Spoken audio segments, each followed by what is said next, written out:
تا حالا شده بگی خداحافظ ولی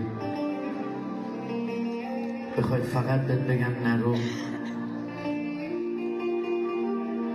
تا حالا شده منظورت از خداحافظ این باشه که بگی نزار برم؟ خداحافظ یه وقتهای آدم از بی کسی میگه، یعنی کفشامو قایم کن، یعنی بگو نرم دیگه.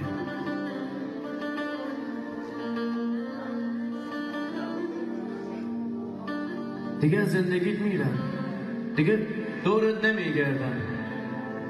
تو میگفتی خداحافظ، من این کارا رو میکردم. وقتی میگم خداحافظ یعنی گذشته آبسته، یعنی لطفاً جنازم هم نذار بیرون برسه.